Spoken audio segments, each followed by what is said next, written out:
Hey guys, welcome back. Start off with our usual prayer. Our Father, who art in heaven, hallowed be thy name.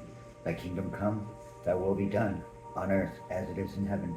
Give us this day our daily bread, and forgive us our trespasses, as we forgive those who trespass against us. Lead us not into temptations, but deliver us from evil. Thy is the kingdom, and the power, and the glory forever and ever. Amen.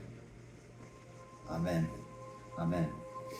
Uh, yeah, just thank you for showing up. Please like, subscribe, follow, just the whole shebang. Please do. I really appreciate it. It helps to support. It helps to get the word out. Because this doesn't just benefit us; it's the world at large. All right, so we have to think about more than just ourselves. You know what I mean? So, anyways, I thank you for showing up, and I'm gonna read from this handy dandy book, the Prayer and Promises for Wisdom. And today's topic is depression. I know it's pretty dark, but hey, we all get to moments where we want to be depressive, and we need to learn how to pull ourselves out of that, right? That's imperative, especially in this season of balance, right? Okay. So this is going to come from Psalms 3:3. You, O Lord, are a shield about me, my glory and the lifter of my head. This also is from Colossians 1:13. He has delivered us from the power of darkness and conveyed us unto the kingdom of the Son of his love. Excuse me. He has delivered us from the power of darkness and conveyed us into the kingdom of the Son of his love. And one last one. This is from Psalms 34:17. The Lord hears the people when they call to him for help. He rescues them from all their troubles. Yeah, right? Sometimes we need rescuing, right? Whether we like to admit it or not. And that's also part of our, surrendering and sacrificing our pride and our ego, right? And it's to ask him for help and to admit that, hey, we can't do this on our own, you know? And in the midst of learning, like in the step 3, the third stage, is that you learn how to cut people out of your life, if it be for ever or for a short time. And I'll remind you, those who understand you will stick around in the background waiting for you to step forward and tell them when you can open your boundaries up, when you can allow them into your life again. This is a serious thing that we go through. It really is, when we learn how to really start anew. And we don't always know. I didn't know how to start anew. I was like a fish out of water, right? So, what this taught us, or taught me today, is that we have one real friend, and that is God. That is our creator, the creator of all things seen and unseen, the one who created, the ones who we believed created us, that we believe that they created them, Let me turn that down, hold on. So, to admit that you're having problems in your life with depression and anxieties and fears and all that, that's natural, to reach out, or just even admit to yourself that you're going through emotions, and just know, if you admit it, you're able to work through it, right? You're able to admit, hey, I'm having a hard time right now. And, to take that inventory on yourself, and hey, maybe sit back for a second and talk to God. Say, hey, I'm having a hard time right now. I need help. Can you help me out down here? Or whatever, whatever's on your heart at the moment, right? So this 4th stage is called the confusion stage, right? Depression, confusion, all these emotions and all these fresh feelings starting to come out in you, right? Feelings that you didn't even know you had. These emotions and these childhood woundings and these scars that were inside, that were never taken care of, and never had light shone upon them, right? So when they start coming out, they can confuse you, and you want to go one way when you need to go the other. And I learned, I had a therapist one time. She told me to stop, assess the situation, right? Really just stop in the moment and assess the situation. If if you don't have any energy going forward or backwards, you know what I mean, remembering the past or going forwards, if you just stop and be still, you know what I mean, and ask for help, or just take a moment to breathe, assess the situation, if it's real, if it's not, you know, don't worry about who is where, who is what, and what's going on. Just stop and be in the moment and be in self, right? And that's hard for us to do, right? When we're being, you know, we're being stalked, or we're being watched, or, you know, people are talking about you, and you don't know which way is up, which way is down. It's hard to stop because you want to be in control. You want to be in control of the situation. And sometimes we're not. We're not in control. You get what I'm saying? And that's where really it humbles you, and you degrade your pride, and you sacrifice that, right? And that ego that goes along with it, right? So when you do that, you know, it's humbling, and it shows you that you are human, and that you have the human aspects in you that need attention. And you can't do that if you're going whichever way, right? So this is titled The Confusion Stage. Many, if not everyone, in and throughout your life have been programming you and projecting onto you almost relentlessly. Want to blame everyone for what has happened and how we feel now, but we cannot fall into the depressive stage and shut down, no matter how comfortable it might feel. I say we cannot blame anyone for what is happening, and we cannot, because at this stage you should have been able to cut off those who were previously making you feel a certain way. These feelings we are talking about in this stage are our own, right? We're starting to take ownership, right? We can try to blame everybody for what happened, but we need to take accountability for what's happening right now. Because, you know, we spend so much time looking back on the past. There's like this saying that goes, if you look in the rearview mirror long enough, your past will catch up with you, right? So we need to own our feelings right now, because what's happening right now is happening right now, and we can't do anything about the past because it happened. So what we can do is focus on today and focus on the here and now, and what can we do now to help heal these emotions that come up, right? It's that baggage that comes along with us, and you carry it everywhere. You can either like carry it with you forever, or you can just put it down and walk away. Right? It's not dissociation or anything like that. It's like, hey, these aren't my bags anymore. No, no more. This isn't mine. What's happening today is what's happening today. I'm in control of this today. Well, not control. I am living in what is happening today. So I need to focus on what I'm feeling right now. Because if I don't do that right now, my next steps might be dire. My next steps might be might destroy everything that I've worked so hard to accomplish recently. You get what I'm saying? We either identify these feelings as them trying to keep us small, or revert back so we do not have to feel anything at all. Excuse me, guys, I'll be right back. I gotta turn my fan on.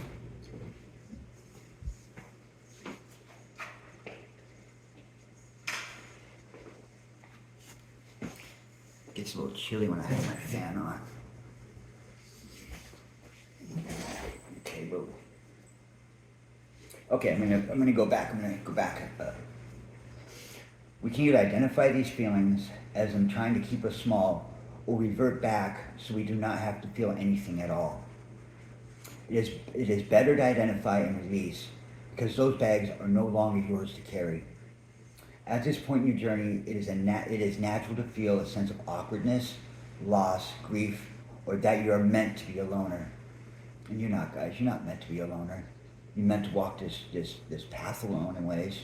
You know what I mean? Really, at this point in time, if you've gone through 1, 2, 3, and you're at this point, you are a loner. There's nothing wrong with that. But you have God next to you. You have Jesus. You have the universe shining down on you, watching you, and cheering you along the way, and want you to make those positive, decisions in your life. They don't want you to have to wrestle through those bags, those trash bags of disaster that you just lugged with you, and it gets heavy. You know what I mean? That bag has got heavy for a long time, right? First of all, it's okay to feel these things, because for a lot of us, we didn't feel anything for a very long time. It is time to work through these confusing times so we can later remember how hard we worked to get to where we are now. Trust me, after this stage is integrated, you will not let anyone's projection make you feel anything besides the truth and the work you have done. I assure you that you have a fresh canvas now, and God, the Creator, is diligently helping you to paint within the lines. You are now able to deal with life on your own terms, bringing you out of the mode of confusion. Don't worry, you just have to keep faith, because whether you realize it or not, God is instilling and conditioning your heart to keep the faith. Yeah, whether you know it or not. You know, you might not, some people might not believe in God, but God believes in you. And that's the real deal. He believes in you so much that he is willing to, he was willing to die on a cross for us, okay? He is willing to go the whole 9 yards for you. All right? And, still mull that over. Really think about that. You might not believe in God, but God believes in you. Our Heavenly Father believes in you. The Creator of all things seen and unseen believes in you. He sees you all times of the day. He believes in you. He believes in you. I can't say it enough. And when you start believing, you start knowing that he does. When that flicker, that flame ignites in your heart, it's the belief. And then it's an inferno. And then it's knowing. In the shadow of doubt at any time of the day, it's a knowing. You could wake up in the middle of the night in the midst of an actual projection attack and know that you're okay. In that moment, instantly, know you're okay. I'm not joking. It's like that. And then you go back to sleep. I'm not joking, guys. That happens. Okay. With more and more battles won because of incorporating this stage into your growth, you will see how God has been there for you the whole time. This is not just smoke I'm blowing at you, okay? This is not, it's a confusion. It's a confusing time, starting fresh, because you want to go back to something that's so comfortable, because you did that for so long. It was it's like a blankie, You carry that blankie around till you're like 5, 6 years old, because it's comfortable. It's warming, it's kind of like when you're in a narcissistic relationship, right? And you try to leave. You want to go back because it was comfortable, because you're conditioned to be comfortable within that. Because you're being conditioned. It's your daily routine. It's what you know, because you're scared of knowing anything else. Especially when you get to a certain age, you're scared of knowing anything else than what you had before. It's like people who are in abusive relationships, physically abusive relationships, they go back because that's comfortable. They think they have a life back there, right?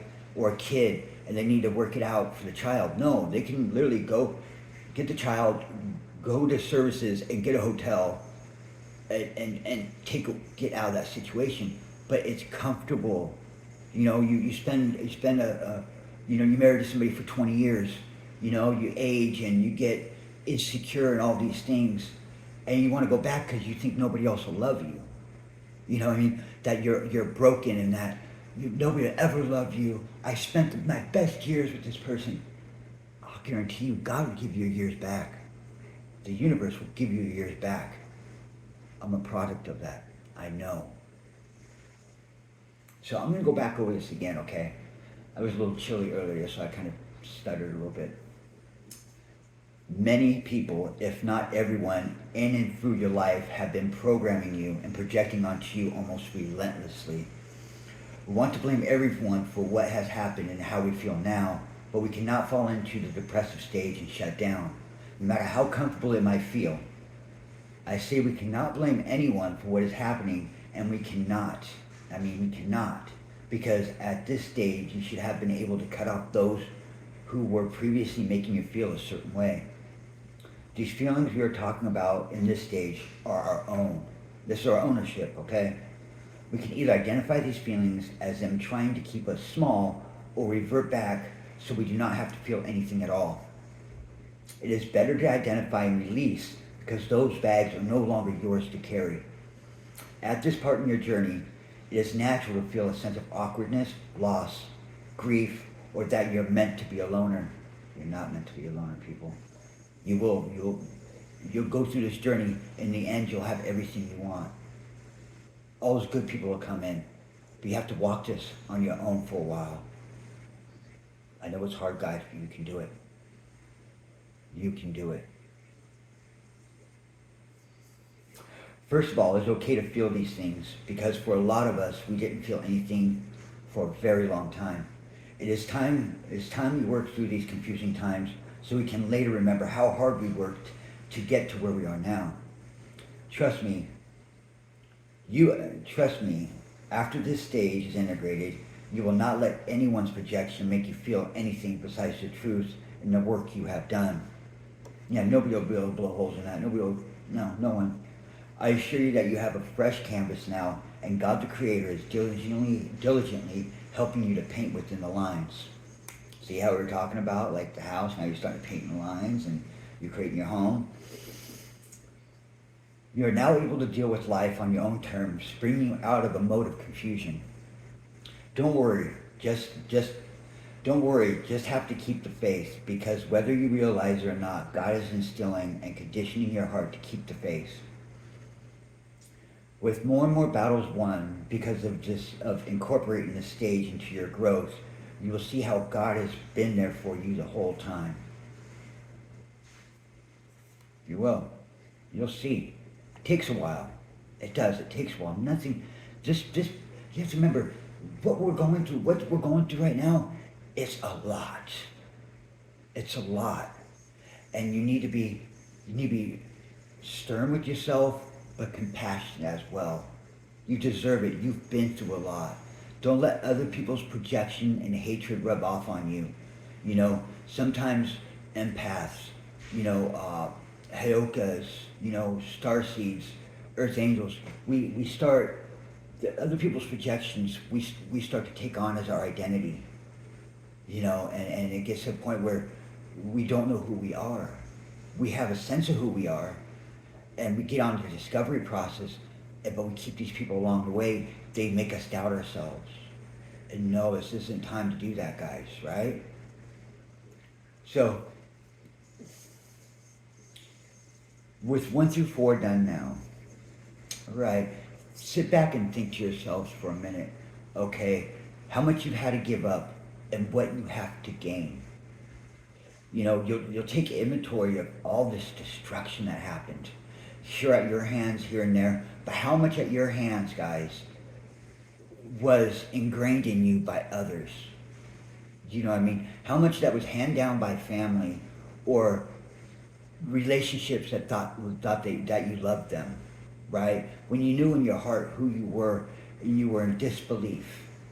So this is now that you've let all this go, you've let people go, and now that you know it's okay to be confused, and why the bag, it's now you're carrying in the confusion stage, you're starting to go through inventory of the bags, right? All this baggage, and you're confused about what's in these bags. You're like, this isn't mine, this isn't mine, this isn't mine.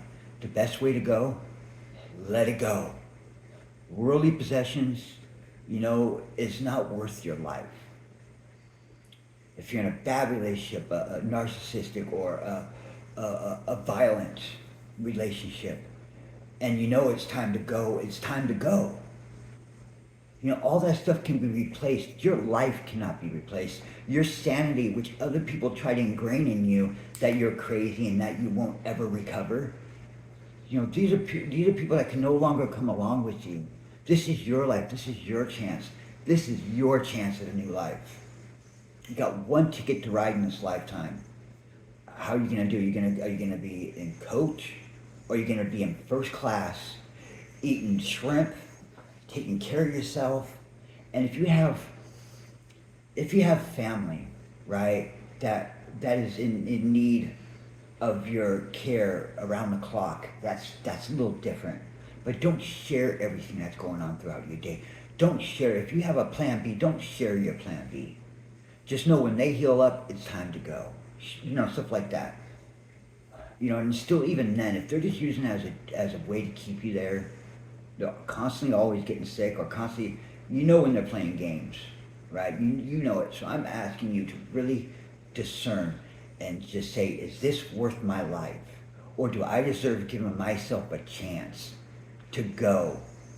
Myself, I left a very bad narcissistic relationship. I left everything there. Everything in the world besides like a couple changes of clothes. I left. I had no money in my account at all. No money in my bank account. Nothing at all. Nothing. I just left. And I got to a bus stop and I called on my phone. I called my bank card. And out of nowhere, I had like $300-400 on there. Out of nowhere, I had it on my account. I was able to hop an airline out of state. And that was 5-6 years ago almost. But see, I put it out there. I left because it was the right thing to do. I had to do it for myself. I was going to live in devastation. I was going to regret every moment of my life. Every moment of my life. From there out, if I hadn't left. I just knew God was telling me, leave. Leave. I left. I didn't know. I had nothing. Just a couple bag changes of clothes I had on my back. I left everything there. Called my bank card up. I said, I got the money. I'm going. I left. I didn't call my family, who I was going to go stay with, out of state, until I had my airline ticket. And I stayed close to the airport, homeless that night. But I got on the airplane and I made it to my family's. And that's history. But it can be done. You got to make that choice for yourself. You're important. Don't live in regret. If you tried it before and you came back, okay, you messed up. You made a mistake. You learned from it. You get what I'm saying? But your life is the most important. The people you hanging around with, the relationship, the significant other, all that, they want to keep playing the games. They want it. They want to keep playing the games. See how many times you come back. They get a kick out of it. Narcissists love that. It feeds their ego. It feeds them. I'm telling you this from experience. I am unfolding this for you all because I want to help save your lives. I want you to have the tools to save your lives. You deserve it. I don't even know you personally, but I know you deserve being saved. I know you deserve to have the tools to save your life because you've depended on everybody else around you to save you. Like Superman coming in, the narcissist swooping down in to save you, and next thing you know, they're treating you like crap a week later after everything's settled and they know they got you in control again. This is true. This is for the set people or the few people that it's rattling in the back of their head what they want to do, but they haven't had the game plan. They haven't had that. And it's not like you need to drop off face the planet, change your name, change your bank cards, and all that ninja stuff. No, it's simply just setting your boundaries and going. You know what I mean? A lot of people who try to control you run on your fear. They want you to fear. That's their biggest control mechanism. And then they can come sweep in and act like they saved you when they created that scenario themselves. No, trust me. What happened to me when I left, I was showing the universe. I was showing God, this is what I'm doing. I'm leaving. Just left. Out of nowhere, God told me, pick up the phone, call your bank card. I was going to rattle on some kind of money to take a bus out of town or something, but no, full-blown $400 in my account out of nowhere. Hour after I left, I called my bank card. Boom. Just enough to get an airline ticket out of that. And it wasn't a 24-hour advance. It was boom, just like that. So it can happen, but you need to show the universe you want to change your life. This here is showing the universe, because you're making these sacrifices. You're creating a foundation. And for them to rein in the gifts, for them to rein in that change for you, you have to be able to show. It's not like the manifestation tricks they show you online. Sure, that works, right? But it's like instant. But it won't be long term because you haven't showed the universe that you're able to deal or able to honor these gifts and take care of them long term. So they're not going to give you these big life-changing gifts. So this is training yourself and showing the universe you're willing to put in the work. Get what I'm saying? You're willing to put in the work. It's like a doctor sacrifices like a year of their life after they get out of school. They don't make any money. They sacrifice a year to show the hospital, the internship, that they want it. They want to make those grands, that money. That's what I'm saying. You have to show God, the universe, that you're willing to put the effort in, a stern effort. You can be gentle with yourself, but also stern with others. Because you are the most important person in this world.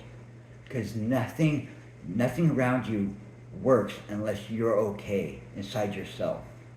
And it'll be confusion, guys. It'll be confusing. But see, if you're able to work through the confusion, right? When the opposition comes at you and tries to confuse you and make you feel some kind of way, be like, no, I know who I am. No, I know who I am. That's not me. No, that's either an outdated version of me or a version that you tried creating. See what I'm saying? Nobody's able to point fingers at you no more because you know who you are. And if anybody tries to put in your head that you're anything different, no, you'll stand in your power. You'll stand upright and say, no. Check your receipts. Oh, I bet you ain't got no receipts. Well, I got them right here and I'm standing on them right now. That's what it takes, guys. I didn't just get like this in my life. I didn't get just like overnight, boom, okay, cured, boom, boom, boom. No, you're doing this, you're able to. No, I had to put in the work and show that I was worthy of being able to sit in this chair right now to talk to you. I had to show the universe I was worthy to sit in this chair and talk to you and be able to give this in a way that is real, tangible. You know what I mean? I didn't just look up a bunch of YouTube videos, jotted some notes down, and then created a false storyline for you. No, this is the real deal, Holyfield, right here, right now. I put a lot of work in to get here, to give this to you because I care about you. I care about this world. I care about every person in this world that's hurt right now and is unable to show it because they're afraid of being ridiculed, feeling awkward, or everyone will leave them. You shouldn't have to feel like that. You should be worried about other people, you leaving other people. That's what they should be worried about, you leaving them. Get what I'm saying? That's not prideful, egotistical, or narcissistic. No. Because if they loved you, they'd be worried about you leaving them. And they'd be willing to work with you. Reciprocate the love, right? So we're on number 4 here, right? We still got 6 more to go. 6 more to go. Oh my gosh, we're going to blow the wheels off on this one, guys. So if you've been doing this, or if you've done it already, and you're looking back on it and you're caught up, you should be able to sit around and know, start feeling those energies like that. Man, this is real. My rug's not going to be pulled out from underneath me. You get what I'm saying? I'm not giving you this false hope. I'm giving you a foundation. You know what I mean? I didn't have when I left my ex, and went out of state. I had to get on YouTube. My mom was like, she wasn't honing in on anything I was talking about. She didn't want to hear how bad it was or anything like that. She didn't want to hear it. I had to get on YouTube to find out this is how bad it was. Okay, this is how good-hearted I am. This is how good a hearted person I am and how trusting I was, right? I was in a covert narcissistic relationship for 3 years. 6.5 years with 2 other covert narcissists living in the same house. So I'm the battery for 3 narcissists. And I didn't even know what a narcissist, I thought a narcissist was like, oh, I'm better than you. Oh, I'm better. No, that's an overt. See, I had it twisted. I had to get on YouTube and find out I just happened to scroll through and saw what a narcissist was. And I started connecting the dots. See, I had to put in a lot of work. I had to start from ground zero. Literally ground zero. And you imagine ground zero and then just starting to awaken?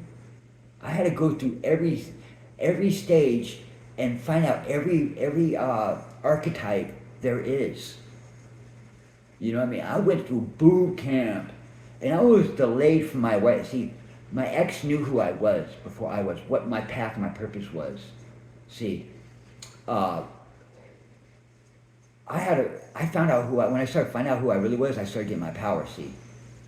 So I was confused when I broke up and I moved and I started doing these. I was confused. I didn't know who I was. I found my identity in my ex, who was a narcissist.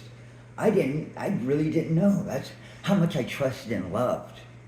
You know what I mean? A lot. So I give you this so that you can identify and really do some inventory on yourself and your relationship, because you deserve this. You don't want to be in your 30s like I was until I awoken, until I started getting on my path. You don't want to be that. I want to help you get it as soon as possible, so that you can start standing in your power and your purpose, so that you can help more people in this world. More people who are going through. Have you ever thought about how can I help other people who I'm going through? When I can barely help myself?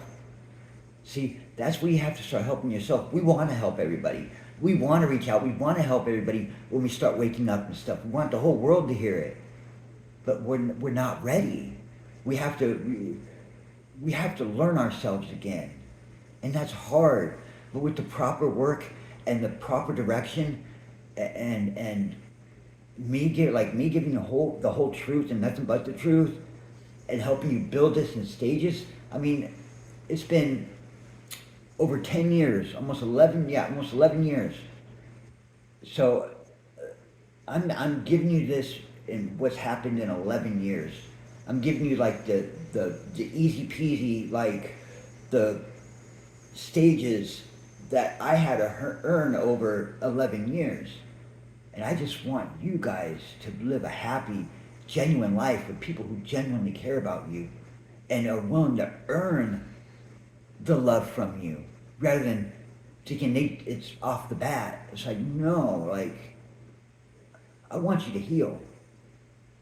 I'm not sowing seeds of doubt, seeds of harm, a division. You know, I'm giving you a blueprint on how to be truthful with yourself and with others. You know what I mean? Instead of trying to live in a lie-based reality. You know what I mean? Because if you're in love with a narcissist, it's momentary fleets of endorphin rushes. It's a lot of what it is. And like I said, I was with one for 6.5 or 7 years. And, you know, it was 3. And that's why I couldn't get her to leave her family, because she was in a narcissistic controlled environment as well. I didn't know. I didn't know. But now that I know and I'm able to help others, so you don't have to go through what I had to go through. So you can help others in the end. I want you to get to the end so you can help others. But it takes time, and that's where you need to start being gentle with yourself and understanding, and just know if it takes being celibate and obstinate for 5 years like me, it's worth it, guys. You know what I mean? Because you want to be ready for that next person, because you want to give them you instead of a bunch of garbage bags of your past. You know what I mean? The next person deserves you at 100%, don't you think? Rather than carry the past baggage with you. You know what I mean? If you care about somebody enough down the road, you want to be able to give them your 100% rather than 85 and then a bunch of garbage bags shoved away in the back of your closet, hidden away from them, that come back in momentary bouts of manifestation and depression and awkwardness and lashing out and can't understand your own feelings. No, we deserve to have this world love one another instead of how can we just get something from the other person. There's a lot to this, guys. We're only on the 4th step. So like I said, it's going to really start it's really going to be picking up now that you got the ground floor and now you're painting your walls and stuff. You got your nice little welcome mat out there for the ones who are really good, you know what I mean, that treats you right, or able to just maintain with your outside relationships, but still be able to build on your inner world and your loving home for your future, you know. And you know, I call this, you know, God's bringing me my kingdom spouse. He's bringing me that special one. Because I'm ready. You know what I mean? Like my heart's ready. I'm healed. I'm healed, and my next real relationship is going to be, it's going to be serious because I bring nothing hidden to the table. Nothing. And I'm sure my kingdom spouse will be the same. You know what I mean? This has been really a good episode. I appreciate it, guys. I appreciate you showing up and listening and knowing things get better, guys. You know, if you can't see it now, you will. And I'll be back later on with another one. So, anyways, guys, please like, subscribe, share, let's get this out there. There's people just like you that want this healing as well. You know what I mean? All right, guys. God bless. Praise Jesus. Love, light, and happiness. And you know what? Keep the faith. Why? It fits you. All right, guys. I'll talk to you later. Bye.